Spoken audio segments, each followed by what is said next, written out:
بسم اللہ الرحمن الرحیم۔ السلام علیکم ناظرین، ابتدا کے ساتھ میں ہوں آپ کا میزبان صبوح سید۔ صبح بخیر ناظرین، بر صغیر پاک و ہند کی تاریخ میں مسلمانوں نے جو سب سے نمایاں اور بلا شبہ بڑے نام پیدا کیے ہیں، ان میں علامہ اقبال کا نام سر فہرست ہے۔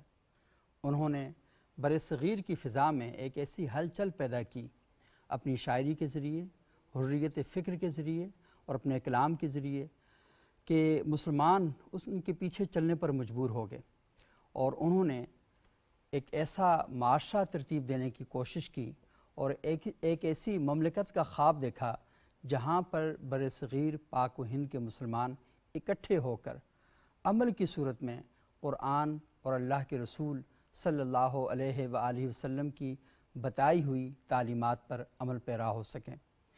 علامہ اقبال کے حوالے سے جب بات کی جاتی ہے تو ان کی زندگی کے مختلف گوشے ہیں۔ تاریخ میں ہم دیکھتے ہیں کہ کئی شخصیات نے علامہ اقبال کی شخصیت سے نقاب ہٹانے کی کوشش کی اور ان کی تعلیمات ان کے مزاج کے ساتھ مسلمانوں کو بتانے کی کوشش کی، اور ہم یہ بھی دیکھتے ہیں کہ ابھی تک یہ سلسلہ جاری ہے، اور خود اقبال نے اپنے بارے میں کہا تھا کہ اقبال بھی اقبال سے آگاہ نہیں ہے، یعنی اقبال خود کیا سوچتے ہیں، ان کے ہاں چیزوں کے تصورات کیا ہیں، وہ کس طریقے سے چیزوں کو لیتے ہیں، ان کے بارے میں بھی وہ خود اس بات کا اظہار کرتے ہیں کہ جو چیزیں ان کے حاشیۂ خیال میں موجود ہیں ان کا اظہار وہ کیسے کریں، خود ان کی جو لغت ہے وہاں پر مان پڑ جاتی ہے، اور اس پر ہم بہت سی چیزیں دیکھتے ہیں، اور خصوصاً اقبال کی جو زندگی ہے اس میں ایک روحانیت کا بڑا عمل دخل ہمیں دکھائی دیتا ہے، اور وہ یہ سمجھتے ہیں کہ ہر چیز کو جس وقت تک آپ روحانیت کے پیرامیٹرز کے اندر، روحانیت کے دائرے کے اندر داخل ہو کر نہیں سوچتے اور سمجھتے، تب تک آپ چیزوں کے حل کی طرف ایک انسانی مزاج کے ساتھ ہم آہنگ ہو کر آگے نہیں بڑھ سکتے۔ تو آج ہم جس موضوع پر گفتگو کرنا چاہیں گے وہ یہی ہے کہ اقبال کے ہاں تصوف کیا ہے، اقبال کے ہاں روحانیت کیا ہے، اور اقبال روحانیت و تصوف کے حوالے سے جس نتیجے تک پہنچے ہیں وہ اصل میں کیا ہے۔ تو لکیلی آج اس موضوع پر گفتگو کرنے کے لیے ہمارے ساتھ موجود ہیں پاکستان کے معروف اسکالر، نیشنل رحمت للعالمین و خاتم النبیین اتھارٹی کے چیئرمین جناب خورشید احمد ندیم صاحب۔ بہت شکریہ خورشید صاحب، آپ یہاں تشریف لائے۔ اور علامہ اقبال کا کلام جب ان کا ذکر کیا جاتا ہے تو کلام اقبال ضرور ہمارے ذہنوں کے اندر آتا ہے کہ علامہ اقبال کا کلام جو ہے وہ بھی ہمیں ایک فکر سے آشنا کرتا ہے، ایک فکر سے آگاہ کرتا ہے۔ تو ہمارے ساتھ موجود ہیں جناب عزیز الرحمان صاحب، اور بہت ہی خوبصورت انداز میں کلام اقبال پڑھتے ہیں، تو آج ہم نے انہیں بھی زحمت دی ہے۔ بہت شکریہ عزیز صاحب، آپ یہاں تشریف لائیں۔ تو کون سا کلام آپ ہمیں سنائیں گے؟ سر، علامہ اقبال رحمۃ اللہ علیہ کا ایک مشہور کلام ہے کہ خودی کا سر نہاں لا الہ الا اللہ۔ ماشاءاللہ، بالکل یہ ہمارے موضوع سے بھی بڑا ریلیٹ کرتا ہے، تو بسم اللہ کیجیے۔ خودی کا سر نہاں لا الہ الا اللہ، لا الہ الا اللہ، لا الہ الا اللہ، لا الہ الا اللہ۔ خودی ہے تیغ فساں، لا الہ الا اللہ، لا الہ الا اللہ۔ یہ دور اپنے براہم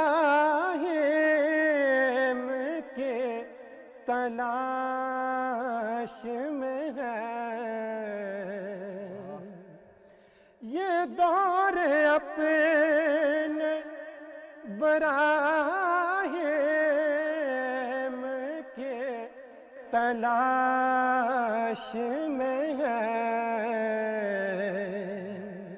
صنم کدا ہے جہاں، لا الہ الا اللہ، لا الہ إلا الله لا إله إلا الله لا إله إلا الله یہ مال و دولت دنیا یہ رشتہ و پیوند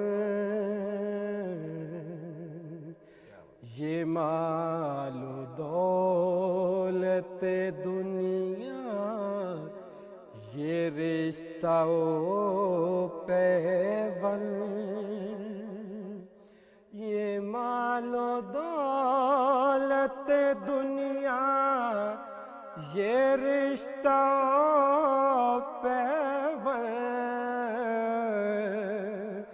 بتان وہم و گما لا الہ الا اللہ لا الہ الا اللہ لا الہ الا اللہ لا الہ الا اللہ اور کیا ہے تم نے متاع غرور کا سودا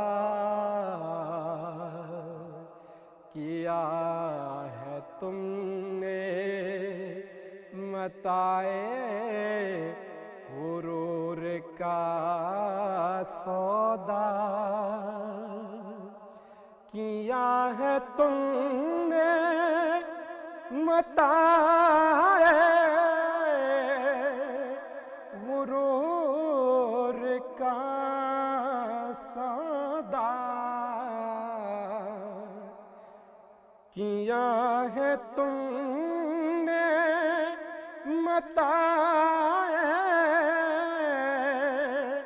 غرور کا سودا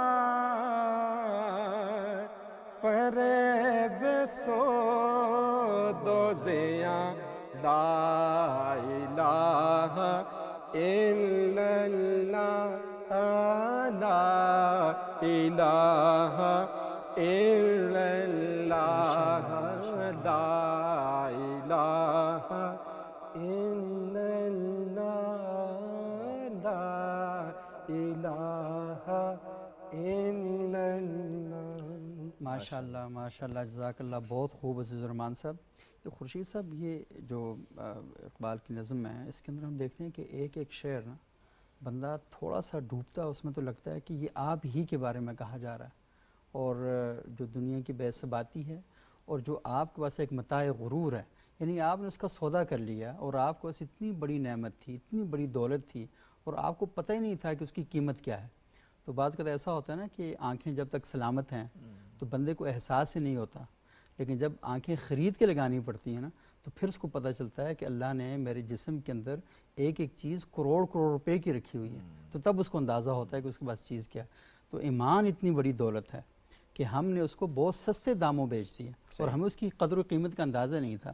تو آج کا جو ہمارا موضوع ہے وہ بھی اس متعلق ہے۔ تو یہ جو اقبال کا کلام ہمارے عقل پہ دستک دیتا ہے، ہماری روح پہ دستک دیتا ہے، تو تھوڑا سا بتائیے گا کہ یہ جو فلسفہ روح ہے اقبال کے نزدیک وہ کیا ہے؟ فکر اقبال کا جو سب سے پیچیدہ مسئلہ ہے نا، وہ اقبال کا روحانی تصور زندگی ہے۔ صحیح۔ ان کی شخصیت کے اندر بھی اس کے کئی طرح کے نقوش آپ کو ملیں گے۔ اچھا۔ ذاتی طور پر ان کے بارے میں مشہور ہے کہ وہ قادریہ سلسلے میں بیعت تھے، صحیح۔ اور تصوف سے ان کو بہت لگاؤ تھا۔ ان کے والد بھی صوفیانہ روایت سے تعلق رکھتے تھے۔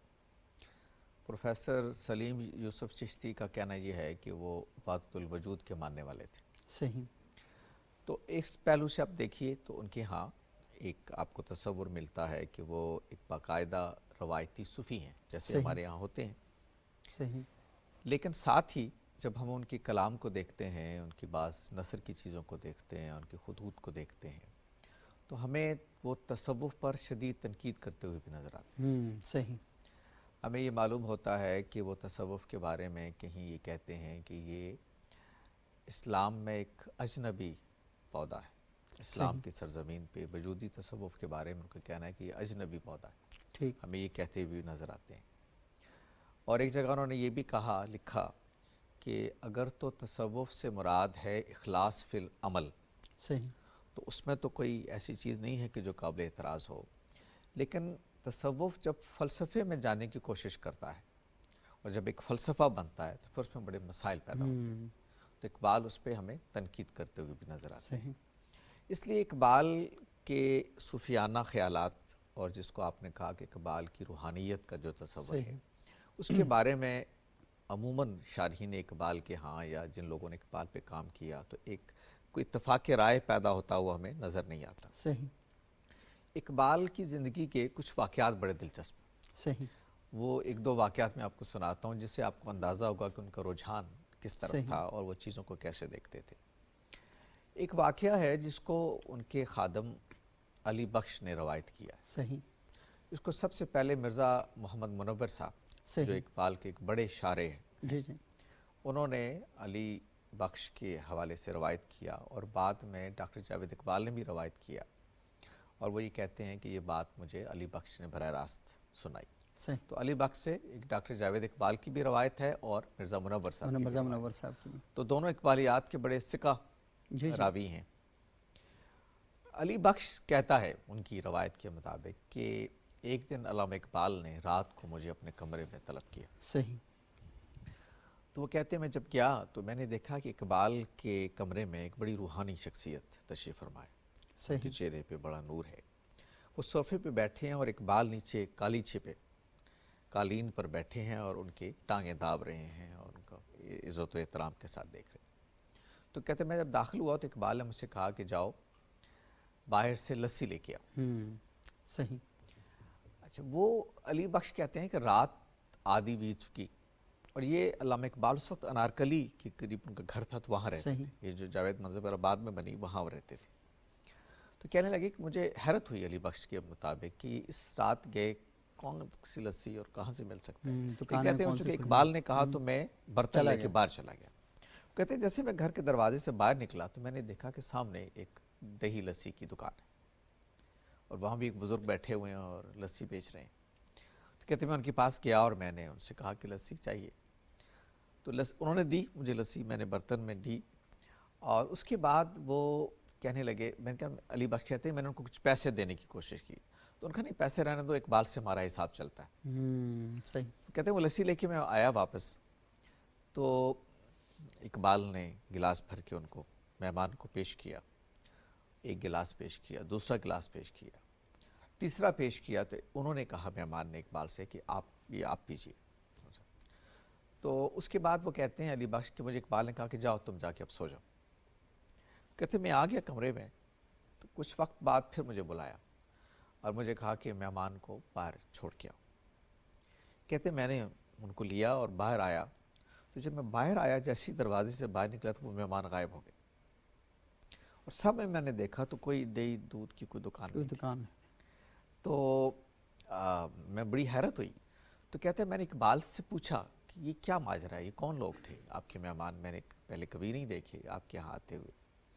تو اقبال نے کہا کہ یہ بس تم یہ بات کسی سے کرنی نہیں ہے اور مجھ سے اس کے بارے میں سوال بھی نہیں کرنا. کہتے ہیں میں چپ کر گیا. لیکن یہ واقعہ ایسا تھا کہ میں اس کو میرے پریشان مجھے کرتا رہا. میں نے 2-3 دفعہ پوچھنے کی کوشش کی لیکن اقبال نے مجھے نہیں بتایا.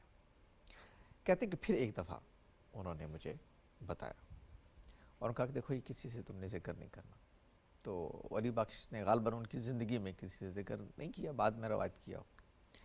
تو علامہ اقبال ان کے بقول یہ کہتے ہیں کہ وہ جو مہمان میرے کمرے میں بیٹھے ہوئے تھے وہ خواجہ معین الدین چشتی تھے. صحیح. اور وہ جو مہمان جو دکاندار تھے باہر دہی دلی بیچ رہے تھے وہ حضرت علی اجویری المعروف داتا گنج بخش. صحیح. اچھا، اب یہ روایت کیا ہے میں تو اس پہ کوئی تبصرہ نہیں کرتا. میں صرف یہ بتانا چاہتا ہوں کہ اقبال کے ہاں یہ اس طرح کی چیزوں کا پایا جانا، صحیح، جو صوفیانہ روایت کے ہاں ہمارے یہاں بڑی قابل قدر چیزیں سمجھی جاتی ہیں، یہ پائی جاتی ہے. دوسرا ایک واقعہ اقبال کا یہ ہے کہ وہ جب ہائیڈلبرگ میں پڑھتے تھے صحیح جرمنی میں، تو عطیہ فیضی بھی وہاں تھیں اور ان سے اچھے مراسم سے دوستی تھی، بہت پڑھی لکھی خاتون تھی وہ.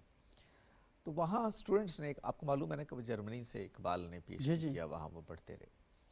تو وہ کہتے ہیں کہ ایک دن اقبال، ہم سب طالب علموں نے پکنک پہ جانے کا پروگرام بنایا، ریل پہ پکنک پہ جائیں گے، تو اقبال بھی اس میں شامل تھے. تو صبح جب گاڑی ہم جانے لگے سب، تو معلوم ہوا کہ اقبال نہیں ہے. تو کہتے ہیں کہ ایک خاتون ملازمہ کو بھیجا کہ دیکھو اقبال کے کمرے میں ان کو بلاؤ کہ ہم نکلنے والے ہیں.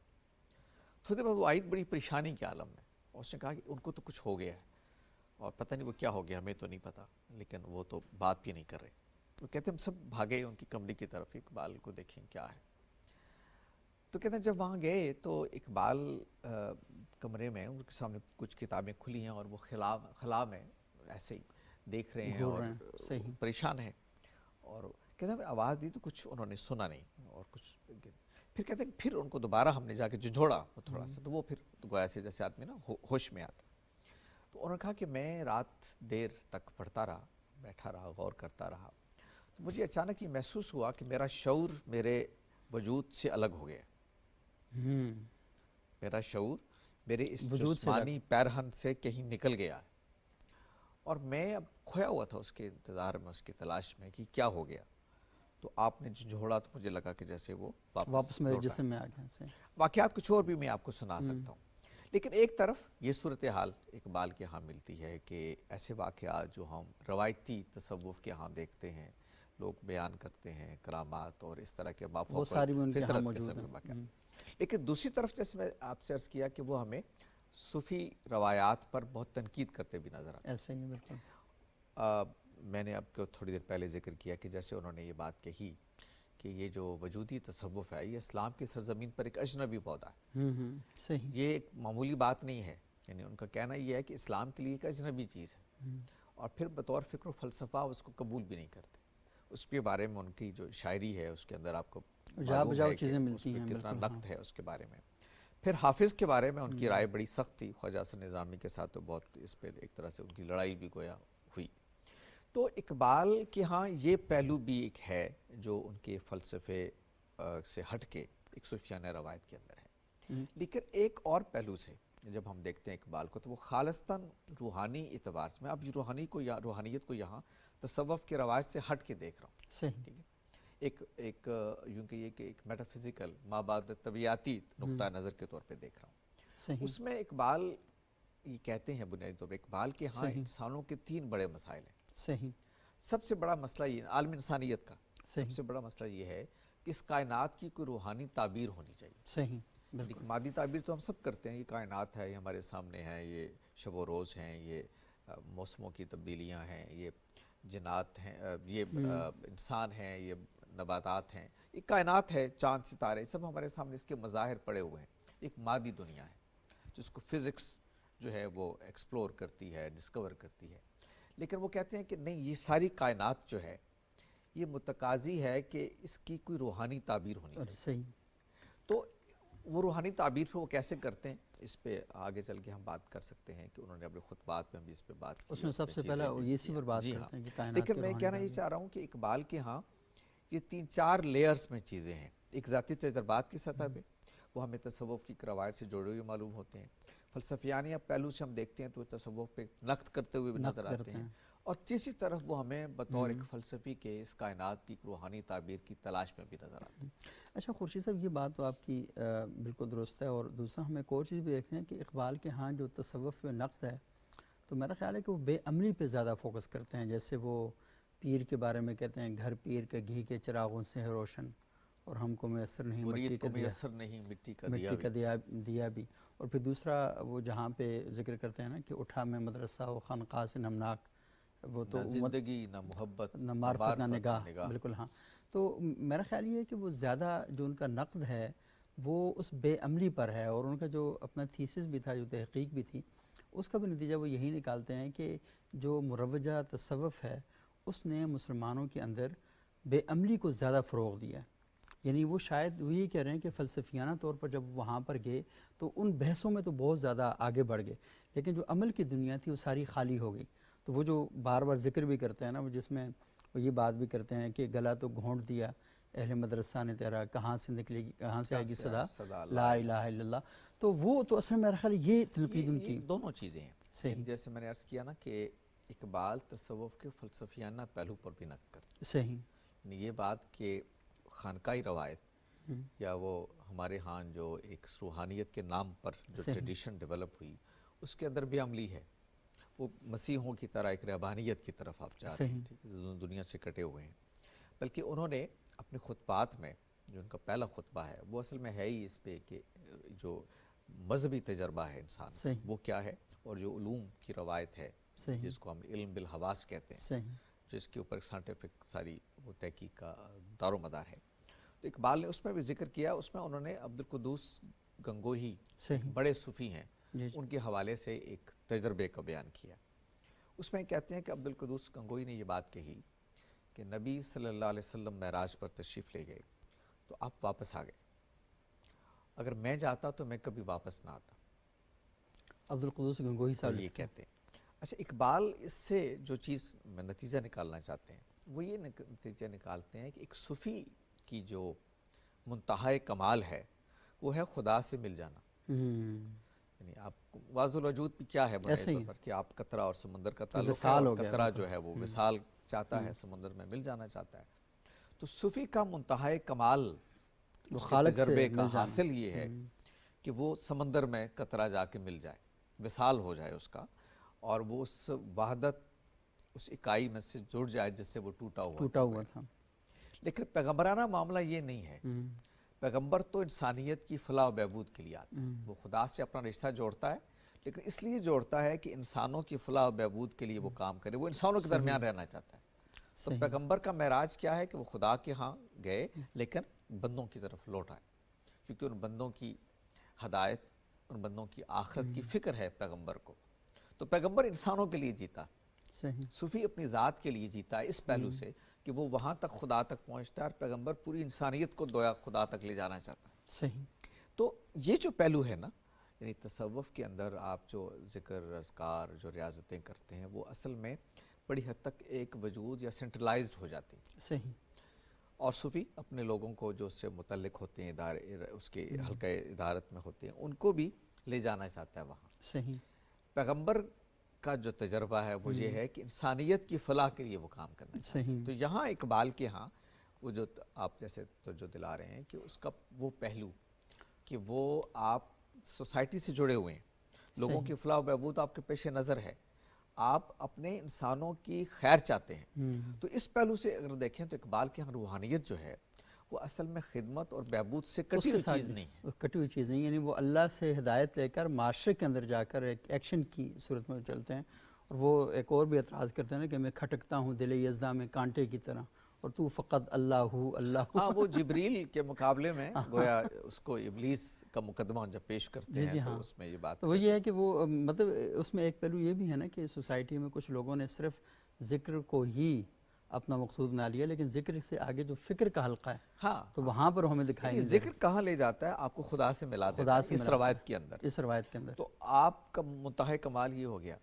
لیکن آپ کا منتہا کمال بطور انسان یہ نہیں ہے، یہ نہیں ہے، بلکہ انسانوں کے لیے جینا، انسانوں میں جینا، بات کرنا. تو یہ جو روحانیت کا تصور ہے کہ آپ کو دنیا سے دیکھیں نا، مثلا یہ جو ہمارے یہاں ہوتا ہے کہ آپ دنیا سے کٹ جاتے ہیں، مراقبے کرتے ہیں، ریاضتیں پہاڑی پہ گئے، خانقاہ بنا لی، تصور یہ ہے بستیوں سے دور چلے گئے، کٹی ہوئی چیز ہے بالکل. تو وہ اس کا جو منتہا کمال ہے اصل میں رہبانیت ہے، وہ دور آپ کو لے جاتا ہے. اقبال اس کے قائل نہیں ہے. یعنی وہ یہ کہتے ہیں کہ سوسائٹی اور لوگوں کے خیر کے لیے متحرک ہونا، یہ روحانیت، ان کا جو تصور روحانیت ہے اس کے اندر انسانوں سے جڑا رہنا بڑا ضروری ہے. صحیح. اور یہ بڑی امپورٹنٹ ہے. وہ تو کہتے ہیں کہ جو آدم ہے نا، اس کا جو عروج ہے، عروج آدم خاکی سے انجم سے ہم جاتے ہیں، کہیں ٹوٹا ہوا تارا مہ کامل نہ بن جائے. تو وہ تو یہ چاہتے ہیں کہ آگے جہاں اور بھی ہیں، ابھی عشق کے امتحان اور بھی ہیں. تو اقبال، یہ بالکل آپ صحیح کہہ رہے ہیں کہ اقبال کی شاعری کے اندر ہمیں بہت سی چیزیں ملتی ہیں، اور وہ چیزیں ہمیں لے کر جاتی ہیں کہ کہیں ان کی بہت شدید تنقید ہے، لیکن ان ساری چیزوں کو اکٹھا کر کے کسی ایک پلیٹ فارم پہ پڑھنے کی ضرورت ہے کہ اصل میں اقبال مختلف باتیں نہیں کر رہے، وہ ایک ہی بات کر رہے ہیں لیکن مختلف ماحول کے اندر کھڑے ہو کے کر رہے ہیں. تو اس وجہ سے شاید ہمیں یہ بے چینی اور اضطراب پیدا ہو جاتا ہے کہ شاید اقبال وہاں اور بات کر رہے ہیں، وہاں اور بات کر رہے ہیں، وہاں پر اور بات کر میرا رہے ہیں. خیال ہے اس میں کچھ تھوڑے ہیں پرابلمس ہیں. اچھا. یعنی میں بطور طالب علم جب اقبال کو پڑھتا ہوں تو مجھے لگتا ہے کہ بعض چیزیں ریزالو نہیں ہو پاتی اس صحیح. میں. یعنی یہ مسائل ہیں، اس لیے کہ صوفیانہ روایت کے اندر اگر آپ رہتے ہوئے، جیسے صحیح. میں نے کہا اقبال جو ہیں وہ قادری سلسلے میں بیعت بھی ہیں اور رومی کو اپنا پیر مانتے ہیں. صحیح. رومی جو ہیں وہ وحدت الوجود کے ماننے والے ہیں. تو فلسفیانہ پہلو سے ذرا آپ سے غور کرتے ہیں، جیسے میں نے یوسف سلیم چشتی صاحب کی بات بھی کی، تو اس میں پھر تھوڑا یہ اس کے اندر تطبیق پیدا کرنا دونوں چیزوں میں ذرا مشکل ہو جاتی ہے. صحیح. یعنی ایک طرف آپ فلسفیانہ پہلو پہ نقد کر رہے ہیں، لیکن دوسری طرف یہ احساس بھی ہوتا ہے کہ جیسے آپ اس فلسفیانہ روایت کو لے کے چل رہے ہیں، اس کو ساتھ میں لے کے چل رہے ہیں. پیر رومی ان کے آپ کو معلوم ہے. خورشید صاحب یہ کیا ہے، ایسا نہیں ہوتا کہ انسان اس طرح کے تجربات سے گزرتا ہے؟ جیسے وہ دیکھیں جب وہ کہ کیا کہتے ہیں کہاں پر جی جو غرناطہ جنہوں نے وہاں پر مسجد قرطبہ لکھی یہ ساری، تو آپ جب کسی جگہ کھڑے ہوتے ہیں تو وہاں پر ایک ماحول کے اثر کے تحت آپ پاتے ہیں، اور پھر جب آپ ایک تصوف کی روایت کے ساتھ بھی جڑے ہوں اور پھر دنیا کی بے ثباتی کو بھی آپ جانتے ہیں اور پھر قرآن کی جو عملی شکلیں ہیں ان کے اوپر بھی، تو کہیں نہ کہیں تو آپ کو یہ لگے گا. لیکن ایسا نہیں کہ وہ کہیں نہ کہیں سارے تار آپس میں کہیں نہ کہیں کنیکٹ ہو پاتے ہیں. جیسے وہ تو خود بھی اپنے بارے میں کہتے ہیں کہ کہیں نہ کہیں پرابلم ہیں، یعنی ان چیزوں کو سمجھنے میں کہیں اظہار میں پرابلم ہے. ہاں نہیں دیکھیں، میں آپ عرض کرتا ہوں مثلا ایک چیز علامہ اقبال نے یہ واقعہ بیان کیا ہے، سید سلیمان ندوی سے بھی اس کو روایت کیا انہوں نے اور کہیں اور بھی اس کو بیان کیا انہوں نے. وہ کہتے ہیں کہ میں چھوٹا سا تھا. صحیح. تو میں ایک معمول تھا کہ صبح کے وقت میں اٹھ کے قرآن مجید پڑھتا تھا نماز وغیرہ پڑھنے کے صحیح بعد. نماز پڑھنا. تو کہتے ہیں کہ میرے والد بھی مسجد سے نماز پڑھ کے آتے تھے، تو وہ مجھے دیکھتے کہ میں بیٹھا ہوا قرآن پڑھ رہا ہوں، میرے پاس سے گزر کے چلے جاتے، وہ اپنے کاموں میں لگ جاتے، ان کا بھی ذکر اذکار جو بھی وہ کرتے تھے. تو کہتے ہیں کہ ایک دن اقبال نے کہا کہ وہ میرے پاس سے گزرے تو قرآن مجید پڑھ رہا تھا، تو پھر مجھے انہوں نے بلایا اپنے پاس، تو مجھے کہا کہ تم کیا پڑھ رہے ہو؟ تو کہتے ہیں مجھے ان کا سوال عجیب لگا کہ وہ دیکھ رہے ہیں کہ میں قرآن پڑھ رہا ہوں، کھل کے پڑھ رہا ہوں. تو میں نے کہا کہ میں تو قرآن پڑھ رہا ہوں. تو انہوں نے کہا کہ مجھے میرے والد نے کہا کہ قرآن ایسے پڑھو کہ جیسے قرآن تم پر نازل ہو رہا. یہ قرآن پڑھنا کوئی قرآن پڑھنا نہیں ہے، قرآن ایسے پڑھو کہ جیسے تم پر نازل ہو رہا. اچھا یہ روحانی یعنی روحانی تجربے کو یہاں اگر آپ اس کی اور جہت سامنے آتی ہے، یہ وہ صوفیانہ تصوف والی جہت نہیں ہے، یہ ایک اور جہت سامنے آتی ہے جس کو اقبال نے اپنے شعر میں بھی بیان کیا نا کہ یہ جب تک تیرے دل پہ نہ ہو نزول کتاب، ہاں بالکل، گرا کشا ہے نہ رازی نہ صاحب کشاف. صحیح. یعنی قرآن مجید جب تک تمہارے دل پہ نازل نہ ہو، کوئی مفسر وہ زمخشری جیسا ہو، وہ رازی جیسا ہو، وہ تمہاری کوئی مدد نہیں کر سکتا. اصل میں تو قرآن جو ہے وہ تمہارے دل پہ نازل ہونا چاہیے. اچھا یہ ہے روحانی پہلو.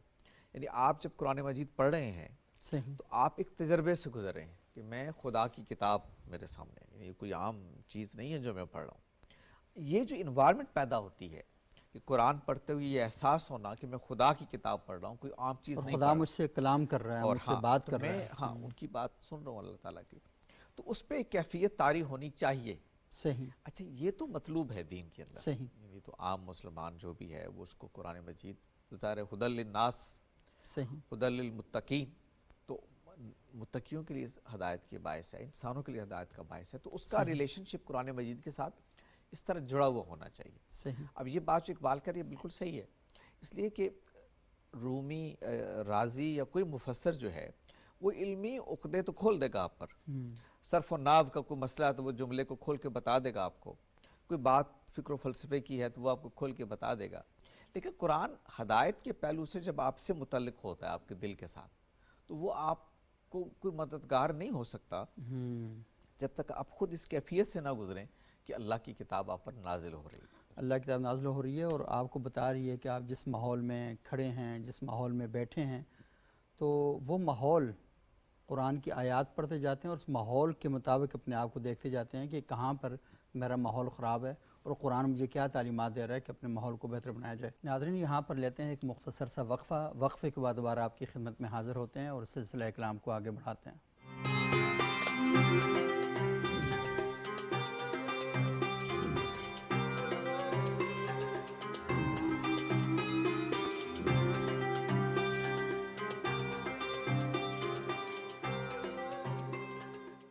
ناظرین، وقفے کے بعد ایک بار پھر پروگرام میں خوش آمدید۔ آج ہم گفتگو کر رہے ہیں علامہ اقبال اور ان کا جو تصور روحانیت ہے اس پر۔ اچھا خورشید صاحب، ہم یہ دیکھتے ہیں کہ اقبال جہاں پر آپ نے کہا کہ اس فلسفیانہ روایت کے اندر کھڑے ہو کر تصوف پر بھی تنقید کر رہے ہیں اور فلسفہ تصوف جو ہے اس پر بھی بات کر رہے ہیں، لیکن وہ مغرب کے اندر بھی رہے، تو ہم دیکھتے ہیں مغرب پر ہی بہت شدید قسم کی ان کی تنقید ہے، اور وہ یہ کہتے ہیں کہ مغرب جو ہے مادہ پرستی کی وجہ سے اس حد تک آگے چلا گیا ہے، اور پھر مشرق کو متوجہ کرتے ہیں کہ تمہاری جو اصل زندگی ہے وہ تو روح سے عبارت ہے، تو وہ یہاں پر یہ والی بات کرتے ہیں۔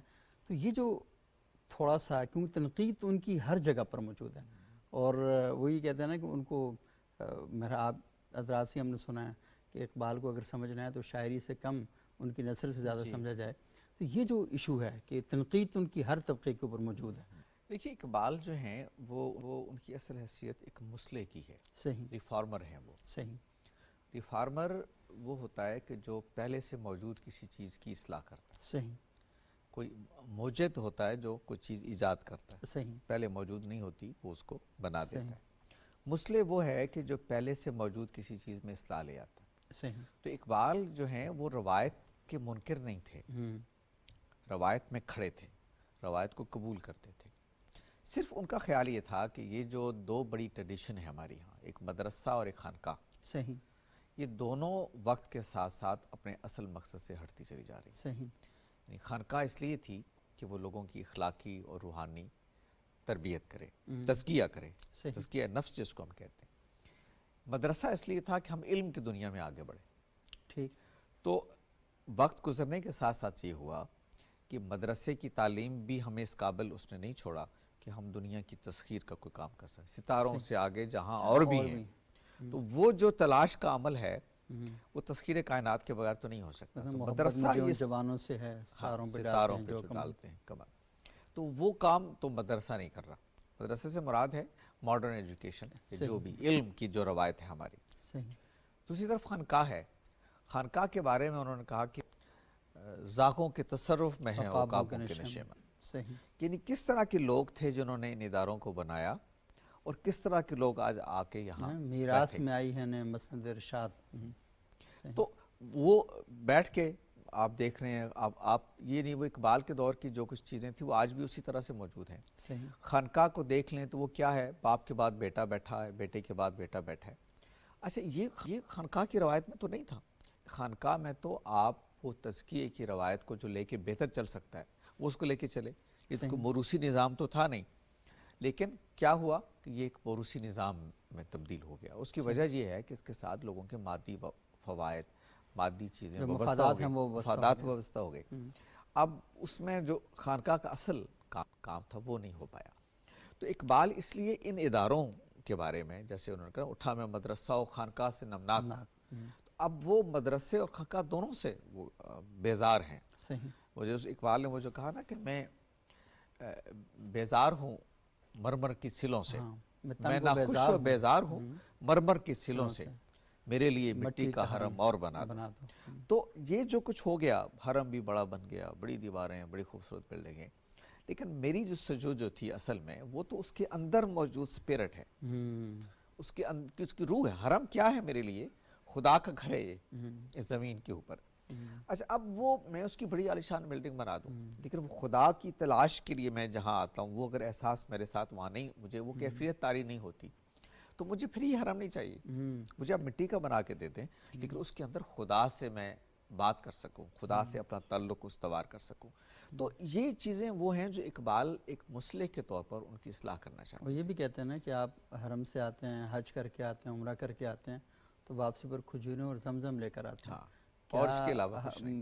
حرم کا کیا جی وہ شعر جو ہے نا کہ وہاں کا تحفہ زمزم کے سوا بھی کچھ ہے، کہ ہاں یہ پانی آپ لے کر آ رہے ہیں، لیکن یہ نا کہ وہاں سے اچھا انسان کیوں نہیں بن کے آتا۔ اور دوسری چیز جو یہ ہے کہ وہ جو روحانیت کی بات ہم کر رہے ہیں، اقبال جب علم کو، مدرسے کو وہ یہ جوڑتے ہیں آپ کے روحانی درجات کی بلندی کے ساتھ۔ اور روحانیت کیا؟ اخلاق اصل میں آپ کی اصلاح اخلاق بنیادی طور پر۔ وہ یہ کہتے ہیں کہ اگر یہ اس اخلاق کی اصلاح نہیں ہوتی اور اگر یہ کردار کی بلندی نہیں پیدا ہوتی علم کے نتیجے میں، تو اس کا مطلب یہ ہے کہ یہ کوئی معلومات کا ایک ڈھیر ہے، جیسے قرآن مجید کی تعبیر ہے نا کہ گدھے پہ آپ کتابیں لا دیتے ہیں، تو آپ کی اخلاقی پاکیزگی کا اگر وہ نہیں ہوتا سامان اس کے اندر تو پھر وہ قابل قبول نہیں ہے۔ اس لیے اقبال کہتے ہیں کہ وہاں پھر آپ کو ضرورت ہوتی ہے اس کائنات کی ایک مابعدت طبیعتی تعبیر کی، روحانی تعبیر کی۔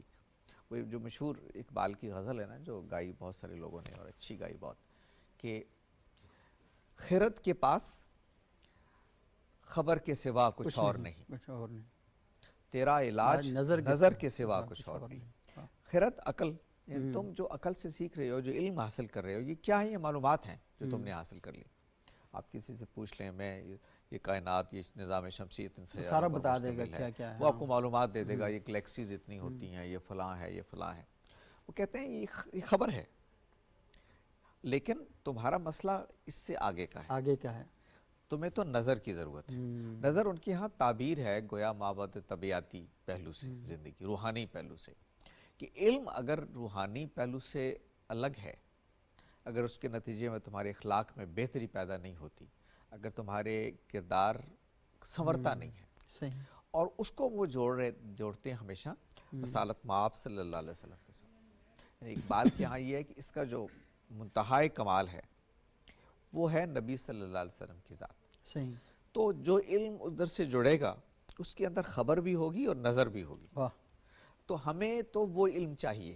صحیح، مدرسہ اور خانقاہ پہ ان کی تنقید یہی ہے کہ یہاں نظر کے نام پہ جو کچھ ہو رہا ہے اس میں کچھ نہیں ہے، کچھ علم نہیں ہے پیچھے، معرفت نہیں ہے، معرفت نہیں ہے، نگاہ نہیں کیونکہ ہے، علم کی اعلیٰ شکل عرفان جس کو اقبال کے صحیح، ہاں وہ چیز آتی ہے، جو اقبال میں ابھی تھوڑی دیر پہلے آپ سے ذکر کیا تھا کہ 3 باتیں کہتے ہیں اس کائنات، یعنی سب سے پہلے انسان کا مسئلہ کیا ہے کہ اس کائنات کی ایک روحانی تعبیر کی روحانی ضرورت ہے۔ تعبیر ہونی چاہیے، دوسری چیز وہ یہ کہتے ہیں کہ انسان کی روحانی فرد کی، یعنی فرد کو ذکر کر رہے ہیں، اس کی روحانی تمدن اور ترقی، صحیح، اور تیسری چیز وہ کہتے ہیں کہ سماج کا روحانی ارتقاء، صحیح، یعنی پوری ایک ورلڈ ویو ہو آپ کے پاس جو روحانیت پر مبنی ہو، صحیح، فرد کا جو فلاح و بہبود ہے، اس کی جو ترقی ہے وہ روحانی بنیادوں پر ہو، اور جو سماجی اقدار ہیں، سماج کے اندر جو ارتقاء کا پہلو ہے، سماج جو آگے بڑھ رہا ہے اس کے اندر بھی روحانیت ہو۔ صحیح، روحانیت سے مراد کیا ہے؟ وہی نظر، صحیح، کہ معلومات تو آپ کو مل جائے، ویسٹ کی آپ نے بات کی، وہاں سے جو علم مل رہا ہوتا ہے،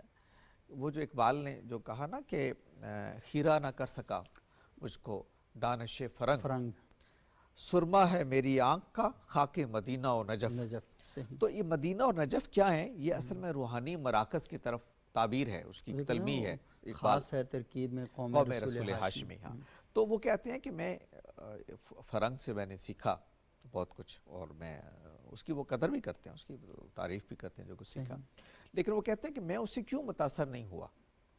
مولانا سید اللہ مودودی نے اقبال کے بارے میں ایک بڑی اہم بات لکھی، وہ کہتے ہیں کہ یہ جو فکر فرنگ ہے، یا جو مغربی فلسفہ ہے، ہمارے ہاں تو مولانا مودودی کہتے ہیں کہ لوگوں کا حال یہ ہے کہ اس کا ایک ادھ جام پی لیں تو بہک جاتے ہیں۔ اقبال تو اس کے سمندر پیے ہوا تھا، اس کے باوجود وہ بہکا نہیں ہے۔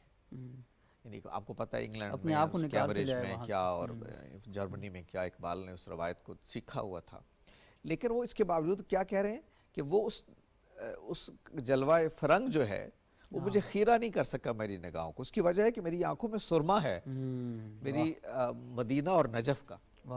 تو مدینہ اور نجف کیا ہیں؟ یہ اصل میں علامتیں ہیں، یہ تلمیح انہوں نے استعمال کی کہ یہ میرے روحانی پاکیزگی کے اسباب یہ ہیں۔ میں چونکہ یہاں سے جڑا ہوا ہوں، اس کی وجہ سے اگر میں نے فرنگ کا علم دانش سیکھا بھی ہے تو وہ میں نے اس سے استفادہ تو کیا، لیکن وہ میرے کریکٹر پر، میرے اخلاق پر اثر انداز نہیں ہوا، کیونکہ میری بنیادیں اس میں تھیں۔ اور وہ بھی اس میں وہیں سے روایت ہے نا کہ خذ ما صفا و دع ما قدر، کہ جو اچھی چیز ہے تو یہ روایت ہمیں بتاتی ہے کہ اس کو لے لیں اور بری کو چھوڑ کر۔ بالکل۔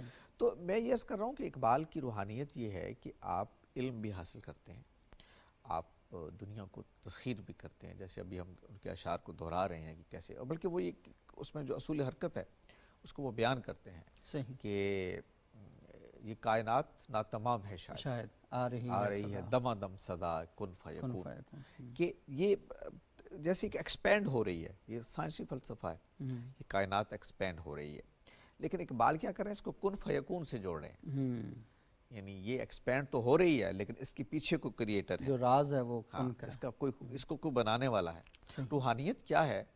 خدا کے ساتھ تعلق۔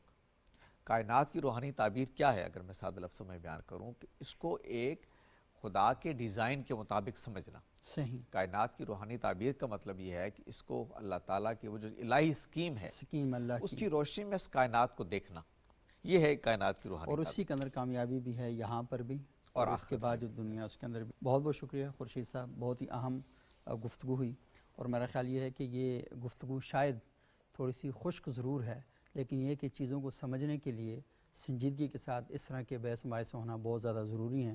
اور خورشید صاحب نے بات کی کہ اقبال جو بات کرتے ہیں کہ تیرا علاج نظر کے سوا کچھ نہیں، تو یہ جو نگاہ ہے نا، تو یہ کتنی امپورٹنٹ ہوتی ہے کہ ہم اسی طلب میں رہتے ہیں، اسی تڑپ میں رہتے ہیں کہ کوئی ایسی نگاہ ہمارے اوپر پڑے کہ ہمارے جو مرض ہیں وہ ختم ہو جائیں۔